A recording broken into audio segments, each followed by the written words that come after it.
그 다음에 이제 기각할 수 있는 구역을 결정을 해야 돼요. 기각할 수 있는 구역을.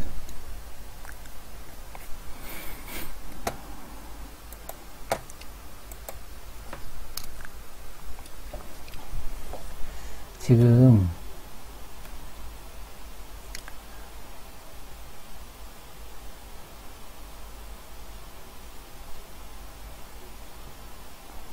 H0가 뮤는 141보다 작거나 같다잖아요. 그리고 H1은 뮤는 141보다 커졌다고. 그러니까 분포가 이렇게 두 개가 있다고 생각할 수가 있어요. 이렇게. 아이고, 근데 왜 키가 커졌냐? 과장돼서 그리면 여기가 평균이죠. 만약에 H0가 참이라면 현재 그 키의 분포는 이 분포를 따라야 될 거예요. 이 분포를. 그쵸? 그러니까 지금 그 뮤가 141보다 작은 거죠. 작거나 같은 거죠. 그리고 만약에 H1이 참이라면 이쪽 분포를 따라야겠죠. 이쪽 분포를. 그쵸?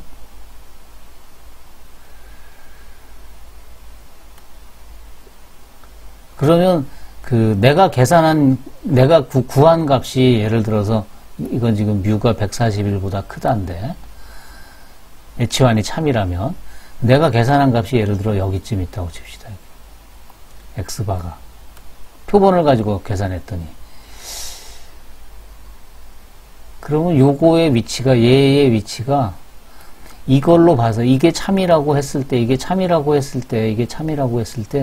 이 X바의 위치가 지금 이렇게 돼 있어요. 여기에 해당한단 말이에요. 그러면 여기 넓이가, 요게 내가 어떤 수준을 하나 결정을 해야 될 거예요. 이 X바가 요 점선으로 찍은 요거보다 더 이쪽에 있으면 아주 드문 현상이라고 생각해서 이건 기각해 버린다 이거죠. 그러니까 얘를 버린다 이거 버려. 이걸 버린다 이거죠. 그러니까 이게 H0가 참이라고 생각하는 거고. 근데 드문 현상이니까 이거 H0가 참이라고 했을 때 이게 말 잘못했어요. 소리. H0가 참이라고 했을 때 여기 들어와 있다는 거는 이게 아주 H0가 참이라는 거 하는 바람에 이게 아주 드문 현상이 돼 버렸다 이거죠. 그러니까 그렇게 하기보다는 이쪽 걸 참이라고 해서 이쪽에 있는 X바가 이쪽에 있는 걸로 생각을 해야 된다 이거죠. 여기 이쪽 오른쪽 그래프에 포함되는 걸로, H1이 참인 것에 포함되는 걸로. 그래서 보면 표를 하나 딱 그려보면 노트에 있는 표예요. 지금 H0가 참인 경우가 있고 H0가 거짓인 경우가 있을 거예요. 그쵸? 그 다음에 H0가 참인데 H0를 기각해버려. 그러니까 부정해버리는 거죠. 그럼 H0가 거짓인데 H0를 기각하는 거는 맞죠? 옳죠, 이거는. 옳은 판정이죠. 옳은 결정이죠.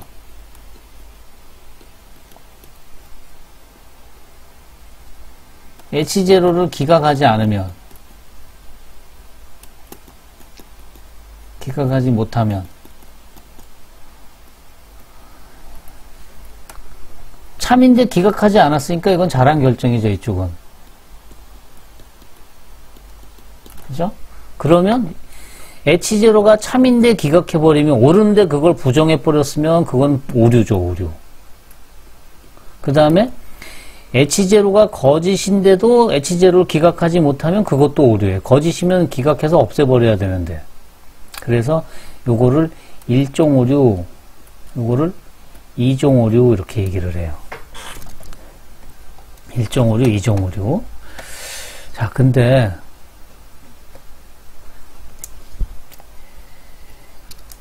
소비자 입장에서 생각해 보세요.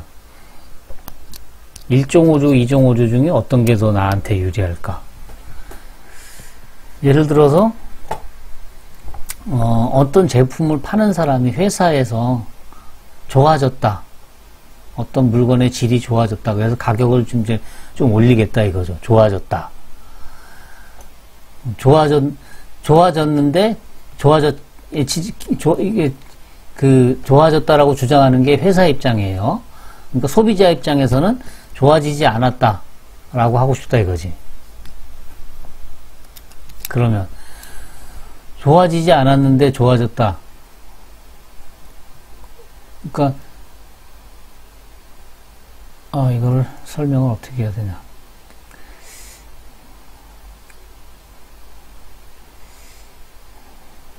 예를 들어서,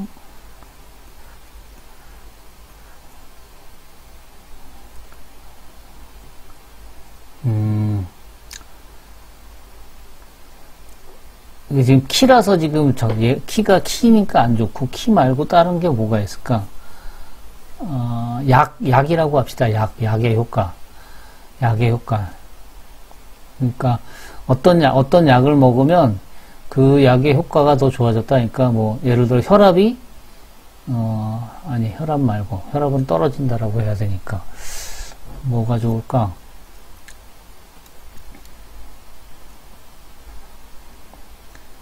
H0가 참일 때, H0를 뭘로 하면 좋을까? 그러니까, 뮤가, 141 뭐 이런, 키 말고 뭐가 있을까? 효과라 그럽시다. 효과. 그러니까 뭐 예방 효과든 뭐 그런 효과. 그러니까 효과가 과거엔 90이었는데 90보다 좋아졌다. 그러니까 H0를 90보다 예방 효과가 90보다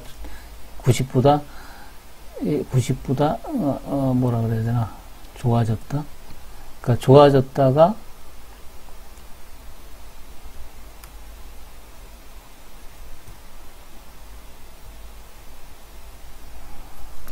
아니다. 좋아졌다.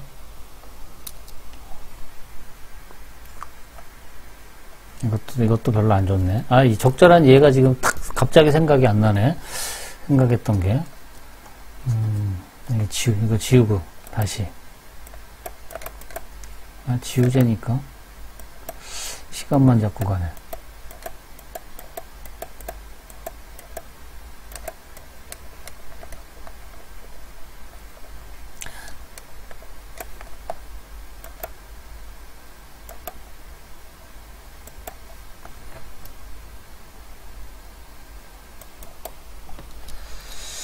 제약회사, 약회사로 예를 들어볼까? 적당하지 않은 것 같은데. 약의 효과가 좋아졌다. 커졌다. 효과가 늘었다. 그러니까, 뭐, 약의 효과가 있다. 없다. 효과가 있다. 그럼 효과가 있다가 대립가설이죠. 효과가 커졌다. 좋아졌다. 90보다 더 커졌다. 대립가설은, 규모가설은 아니다. 90보다 작거나 같다. 이게 H0라고 칩시다. 이게 H1이고. 자, 그랬을 때, 요게 지금 참인 경우. 자, 요거를 이제 각각을 생각해 봅시다. H0가 참이야. H0가 참이란 말은 뭐죠? 효과가 없죠? 이게 효과 없다 뜻이 효과 없다. 효과, 이거 뭐 이렇게 써. 글씨를 이렇게 못 쓰냐, 다시. 효과 없다.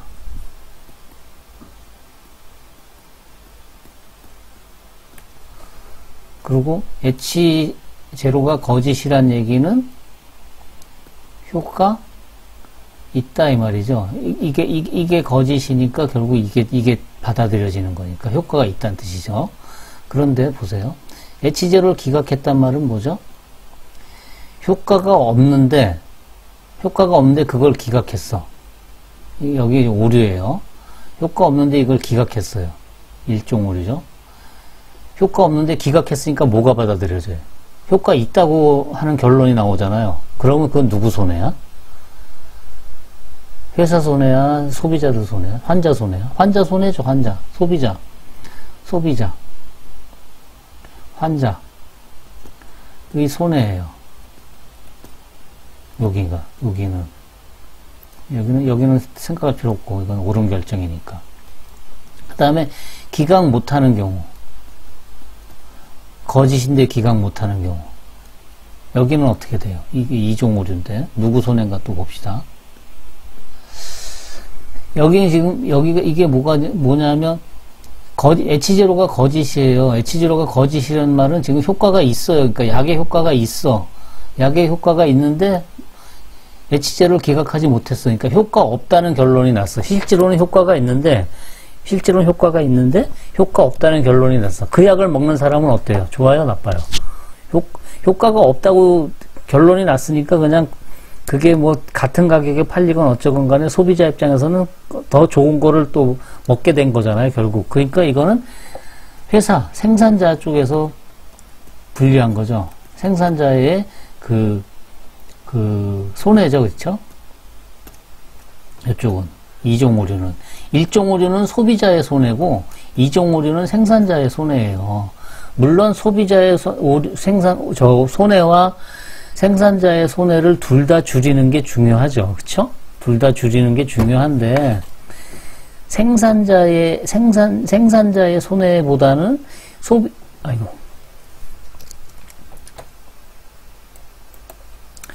생산자의 손해보다는 소비자의 손해를 먼저 생각하자. 요거를 줄이는 방법을 생각하자. 그래서 이쪽을 알파로 표시하고, 요 1종 오류를 흔히 제1종 오류가 일어날 확률, 여기를 알파로 표시하고, 제2종 오류, 생산자 손해볼 확률, 요거를 베타로 표시해요. 여기. 제1종 오류, 여기 소비자 오류, 소비자의 손해를 제1종 오류를 범할 확률의 최대 허용 한계를 유의 수준이라고 하고 흔히 알파로 나타내고, 유의 수준이 뭐예요? 제1종 오류를 가질 확률의 최대 허용치예요. 그러니까 최대로 여기까지만 내가 허용하겠다. 소비자의 손해는 그 확률을. 그리고 베타는 제2종 오류, 생산자의 손해가 일어날 확률의 값을 베타라고 했을 때 1-베타를 검정력이라고 해요. 검정력. 우리가 주로 관심 갖는 건 요거죠. 유의 수준. 소비자의 손해볼 확률을 확률의 최대치. 그게 바로 어디냐면, 아까 그렸던 그림에서, 요 그림을 보면, 지금, 요게 H0가 거짓인 거죠? H0가 거짓인 거고, 그러니까 H0가 거짓이라는 건 지금 H1이 참이라는 거 반증하는 거죠. H1이 참이다. 그러니까 현재는 이쪽 거가 옳다 이거죠. 이 오른쪽 거가 요 오른쪽 요 그래프가 옳다라는 거예요. 그리고 이 왼쪽에 있는 요 그래프는 뮤가 141일 때의 그래프니까 과거의 그래프죠. 과거의 그래프. H0가 참이라면 이쪽에서 그려지겠죠. 그랬을 때 내가 계산한 값이 그럼 어디에 포함되면 좋겠느냐를 따지는데 뭐를 먼저 결정하냐면 여기 요 알파. 요게 뭐라고요? 유의 수준. 요걸 먼저 결정하는 거예요. 유의 수준이 뭐라고요? 제1종 오류의 1종 오류 확률의 최대치, 최대 허용치, 허용값. 내가 여기까지만 허용하겠다. 즉, 제1종 오류가 뭐야? 근데 소비자의 손해. 소비자가 손해볼 확률을 최대로 여기까지만 허락하겠다라는 것의 확률이 바로 알파라 이거예요. 그 값을 미리 정하는데 얼마로 정하냐면 보통 1%, 0.01, 그러니까 신뢰수준 99.9에 해당하는 거예요. 그 다음에 5% 또는 5%, 그 신뢰수준 95%에 해당하는 거죠. 그리고 고정하고 베타는 이쪽에 빗금친 부분이 바로 베타예요. 오케이. 그래서 여기 보면 요 값보다 여기 알파가 정해지면 여기 요 까만 부분의 넓이가 0.1 또는 0.05가 되면 0.01이나 0.05가 되면 그때의 여기 임계값이라는 요 값이 결정이 되겠죠. 그래서 x바가 임계값보다 오른쪽에 있으면 기각, 왼쪽에 있으면 기각하지 못함 이렇게 생각한다 이거예요. 그럴 때 여기 인계값보다 큰 이 지역, 그러니까 H0를 기각할 수 있는 구역, 그거를 뭐라고 부르냐면 기각력이다 이렇게 얘기를 한다 이거예요. 그래서 기각력은 그 세 가지 유형이 있다 그랬잖아요. 아까 이게 요거 141보다 작거나 같다, 140 또는 과거보다 현재가 더 크거나 같아졌다 또는 같다. 이렇게 세 가지가 있다 그랬잖아요. 그것에 대해서 대립가설이 크다, 작다, 같지 않다. 이렇게 있다 그랬잖아요. 그러면 요것들에 대해서 각각이 결정되는 게 어떻게 결정되냐면 이렇게 다르게 결정돼요. 귀무가설, 대립가설에 따라서. 첫 번째, 요 경우 크다.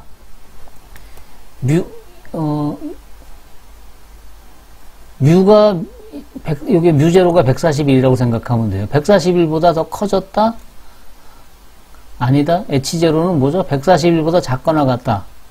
141보다 현재가 더 작거나 같다. 그러면 그래프가 어떻게 그려지냐면 여기 있는 얘처럼 이렇게 그려지죠. 141이 여기 있고 여기 141보다 더 크다라는 거는 이 오른쪽에 있죠.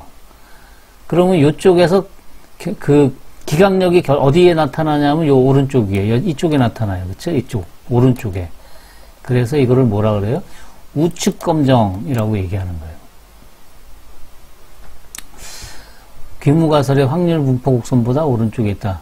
대립각설이 참이라면 대립가설의 확률 분포 곡선이 귀무가설의 확률 분포 곡선보다 오른쪽에 있다. 따라서 기각력도 귀무가설의 확률 분포 곡선의 오른쪽 끝에서 결정된다. 그래서 기각력이 오른쪽 끝에 있다. 그래서 우측 검정 이렇게 얘기를 한다. 예시에서 142.2가 인계값 C보다 크면 귀무가설을 기각한다. 유의수준 알파라고 하면 X바가 요 C보다 더 큰 구역에 들어갈 확률이 알파면 그때 요 C 값이 딱 이 알파에 의해서 결정되는 거죠. 그렇죠? 그래서 인계값 C를 구하면 기각력은 C에서 무한대 사이이다. 인계값 C는 요 식으로부터 결정되는 거예요. 요거. 요 식의 여집합이죠. 요거의 여집합이죠, 지금. 그쵸? 그러니까 우리가 지금 검정력이 어떻게 되냐면 표준화한 게 요거잖아요. 요 식. 그러니까 지금 표준 정규분포표 가지고 따지면 요것에 해당하는 값이 뭐냐면 Z알파라는 거죠. Z알파. 그래서 내가 계산한 요 값이 요걸 아까 검정통계량이라고 그랬죠? 검정통계량의 값을 계산해서 그것이 Z알파보다 작거나 같으면 기각하지 못하고 이게 크면 기각하는 거라 이거죠. 여기 써있죠? 즉 표준화한 변수 루트 n분의 s 분의 x바 마이너스 뮤의 값이 Z알파보다 큰 구간이 기각력이다. 큰 구간이. 예시에서 알파 이퀄 0.05이므로 Z알파는 여기에요. 이렇게 됐을 때 여기의 넓이가 0.05가 되는 그때 여기 값이에요. Z의 알파 값이에요. 이게 1.645라 이거죠. 1.98이 아니고 그거는 양쪽이에요. 반대로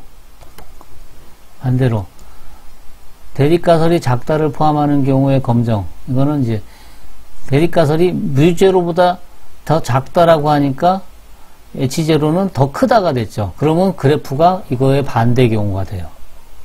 얘가 H0가 참인 그래프가 어디로 가냐면 이쪽으로 가는 거죠. 이쪽으로. 그러니까 반대 경우가 되기 때문에 부등호 방향도 다 바뀌는 거죠. 대립가설이 참이라면 대립가설의 확률분포 곡선이 귀무가설의 확률분포 곡선보다 왼쪽에 있고 귀무가설의 확률분포 곡선은 오른쪽에 있고 왼쪽에 있다. 따라서 기각력도 귀무가설의 확률분포 곡선의 왼쪽 끝에서 결정된다. 그래서 이거를 좌측 검정이라고 부르는 거예요. 유의수준 알파에 따라 표준 정규분포 표로부터 Z알파를 구하면 이거 위에랑 똑같죠? 즉 표준화한 변수 요거 표준화한 변수 이거의 값이 z 알파보다 작은 구간이 기각력이다. 이번에는 어떻게 되는 거냐면 이렇게 그렸을 때 여기에 그려진다. 이거 이쪽에 여기가 알파예요. 그때의 z 알파가 여기라 이거죠. 그래서 요거보다 z 알파 값보다 요 값이 더 작으면, 그러니까 여기에 속하면, 이쪽에 포함되면, 요 구간에 포함되면, 그러면 기각한다 이거죠. 그래서 우측, 좌측 검정을 합쳐서 단측 검정이라고 하는 거예요. 그 다음에 세 번째, 대립가설이 다르다인 경우, 이렇게. 그러면 귀무가설은 같다가 되겠죠? 그러니까 대립가설이 어디에 생기냐면 귀무가설이 이렇게 있으면 다르다니까 다른 경우는 이게 H0가 참이에요. H0가 참. 그러니까 뮤는 뮤제로인 곡선이죠. 분포 곡선이 있어요. 그러면 대립가설이 어디에 있냐면 클 수도 있고 작을 수도 있죠. 그러니까 양쪽에서 계산해야 돼요. 이쪽에서. 그러니까 여기의 넓이에서 계산을 해야 되니까 요 빗금친 부분 두 개 더한 거, 요쪽하고 요쪽을 더해서 알파가 돼야 돼요. 그러니까 여기의 경계치가 Z에 얘가 2분의 알파, 여기도 2분의 알파 이렇게 되니까 여기 경계치는 Z의 2분의 알파가 되는 거죠. 그래서 여기 구간에 속하거나 마이너스 Z의 2분의 알파에 들어가거나 그보다 작거나 Z의 2분의 알파보다 크거나 그러면 기각하는 거라 이거죠.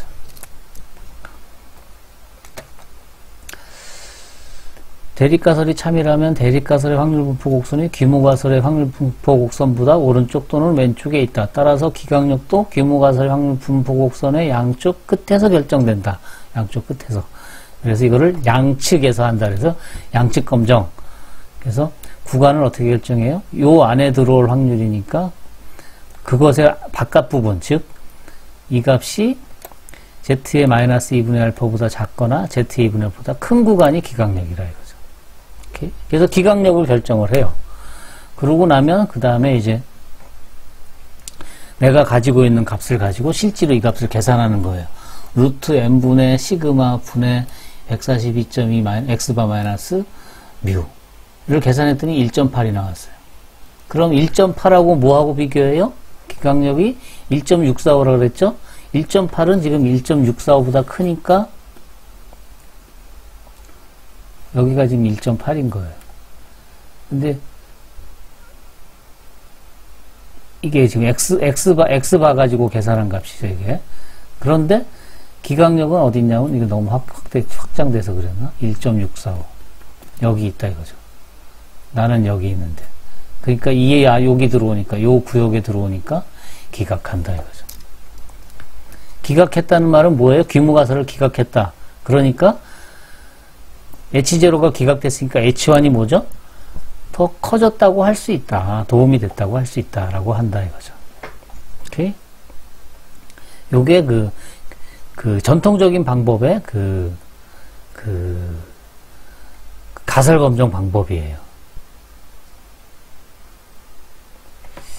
특별히 유의 확률이라는 거를 뭐를 유의 확률이라고 하면 조금 전에 그 키 얘기할 때 x바가 지금 여기 있었죠. x바 가지고 계산한 값이 1.8이 나왔어요. x바를 가지고 요가를 계산했더니 요 값을 계산했더니 그게 1.8이 나왔죠. 그러면 요 확률을 P라고 하는 거예요. P 밸류, P 값. 요 확률을, 요 넓이를. 그래서 유의 확률은 P예요. P. 그래서 유의 수준 알파보다 여기 요 그림을 보세요. 이쪽 그림을 보면 유의 수준이 지금 여기 빗금친 부분, 요거 빗금친 부분이 알파예요. 알파. 그럼 내가 관측한 값이 지금 어디에 있다는 뜻이냐면 여기 Z가 지금 이게 관측값이죠. X바 마이너스 뮤 루트 n의 S로 계산한 그 값이 지금 여기 있는 거예요. 그러니까 이거 기각하는 거죠. 기각하는 경우는 어떻게 돼요? 알파랑 P랑 비교하면 P가 더 작죠. P가. 그렇죠? 그래야지 P가 더 작아야지 관측값이 Z 알파보다 위쪽에 올라올 거 아니에요. 기각력 쪽으로 들어갈 거 아니에요. 그쵸? 그래서 이 P값, P 밸류라는 거 가지고 또 얘기할 수도 있어요. 그러니까 여기 귀무가설이 참이라고 가정했을 때 얻은 결과보다 극단적인 결과가 실제로 관측될 확률로서 귀무가설을 기각할 수 있는 최소한의 확률이에요. 그러니까 여기에 최소한의 확률을 P값이라고 해요. 자, 그럼 이게 무슨 뜻이냐? 이걸 어떻게 써먹냐? 예를 들어 이거죠. 처음으로 돌아가서 자, 여기를 놓고 딱 생각해보세요. 여기를. 귀무가설이 141보다 작거나 같다. 대립가설은 141. 오케이, 알았어. 그런데 유의수준은 5%로 하겠습니다. 0.05로 하겠습니다. 어떤 아저씨는 나는 0.01로 할 거야. 그걸 왜 당신이 정합니까? 내가 귀무가설을 기각할지 말지, 다시 말해서 대립가설을 받아들일지 말지는 내가 정하겠습니다. 즉 당신은 뮤가 141일 확률이 얼마인지, 그러니까 뮤가 141일이 아니라 관측값이 142.2가 나올 확률, 요거 관측값이 142.2가 될 확률이 얼마인지 그 P값만 알려주시오. 그러면 내가 그거 가지고 유의 수준은 어느 정도라면 이게 기각할 수 있고 어느 정도면 기각이 안 되겠구나라는 건 내가 결정하겠소. 이렇게 할 수 있다 이거죠. 그러니까 판단을 기각할지 말지에 대한 판단을 자료를 보는 사람한테 맡기는 거예요. 그게 바로 P값이라는 거예요. P값. P값을 딱 주면 사람들이 딱 보고 P값이 알파보다 작으니까 알파를 내가 0. 그러니까 알파가 예를 들어 이렇게 될 수 있는 거예요. 여기가 Z의 0.05. 이렇게 됐을 때 여기가 Z의 0.01. 그러면 알파를 0.01로 하면은 기각이 안 되고 알파를 0.05로 하면 기각이 되는구나. 그러면 P값으로 봐서는 요거는 조금 기각할 수도 있고 안 할 수도 있고 그러니까 조금 애매하네. 뭐 이렇게 판단할 수도 있고 어떤 사람은 뭐야 저 0.01로 했을 때 0.05로 했을 때 기각이잖아. 그 정도면 충분해. 뭐 이렇게 할 수도 있고 판단을 자료를 보는 사람한테 맡긴다 이거죠. 예. 시간이 좀 길어지긴 했지만 중간에 끊기가 좀 뭐해서 그냥 쫙 이어서 말을 했어요. 한번 꼼꼼하게 다시 노트 읽어보고 동영상도 다시 한번 꼼꼼하게 보면서 가설 검정의 전체적인 절차가 어떻게 되는지를 잘 생각해 보기 바랍니다. 다음 영상에서 다음 절에서 실제로 가설 검정하는 것들을 하나하나 예를 들어서 한번 계산해 보기로 합시다.